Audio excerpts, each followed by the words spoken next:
Now, these millstones they set in rings and send to the Sultan, who gives them in return whatever they ask for. The other stone is what we lapidaries call the heliotrope, which renders invisible those who have it about them. That, said Calandrino, is a rare virtue indeed. But where is this stone to be found? It is usually met with upon our plains of Mugnone. Of what size and color is it? They are of different sizes, some large, some small, said Maso, but all of a blackish hue. Calandrino took care to remember all he had heard, and pretending to have other business, he went away with a design of going to seek for this stone. But first he had a mind to consult his two dear friends, Bruno and Buffalmacco, and he spent all that morning in seeking after them. Hearing at last that they were at work in the monastery at Faenza, he ran thither, and calling them aside, he said to them, "Comrades, if you will believe me, we have it now in our power to be the richest people in all of Florence. For I am informed by a very credible person that there is a stone in Mugnone which makes those that carry it about them invisible. Therefore I wish that we should go and look for it without delay before anyone else finds it. We shall certainly meet with it, for I know it very well, and when we have it, what else have we to do but put it in our pockets and go to the bankers' shops and carry away what money we please? Nobody will see us, and we shall grow rich all at once, without having to smear walls all day just as snails do." Bruno and Buffalmacco were ready to burst with laughter. Affecting, however, to marvel greatly at what they had heard, they highly commended their friend's wisdom.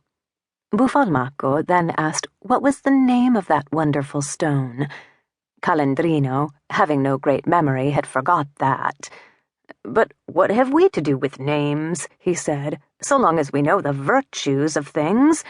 I think we should go and look for it immediately." "But," quoth Bruno, "what sort of stone is it?" "They are of all sizes, but generally black. Therefore I am of opinion that we should pick up all the Blackstones we see till we meet with the true one. So let us lose no time." "Stay a bit," quoth Bruno, then turning to Buffalmacco. "Calandrino speaks very sensibly," he said, "but yet I do not think this is a fit time, for the sun is now very hot and shines with such luster that those stones may appear whitish at present, which are black of a morning. Besides, this is a working day, and many people are now abroad, who, seeing us employed in that manner, may guess at our business, and perhaps get the stone before us, and we lose all our labor. We had better, I think, go about it in the morning, when we can more clearly distinguish colors, and on a holiday, because then no one will see us." Buffalmacco was decidedly of the same opinion.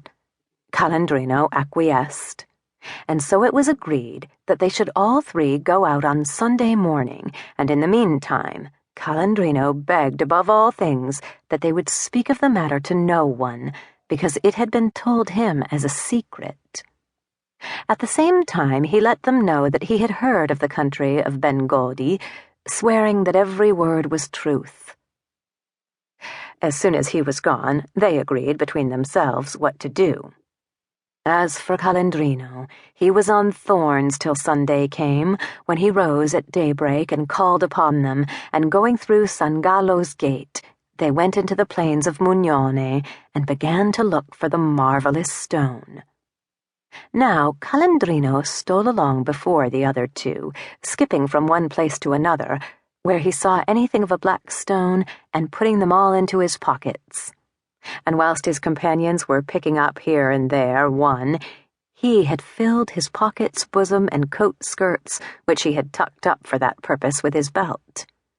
Seeing him thus laden, and it now being dinner time, one of them said to the other, just as had been previously concerted between them, "Where is Calandrino?" "I do not know, but he was here just now." "Here or there, I warrant he has gone home to his supper and has left us here upon a fool's errand." "We are rightly served for being such fools as to believe him. Who but ourselves would have thought of finding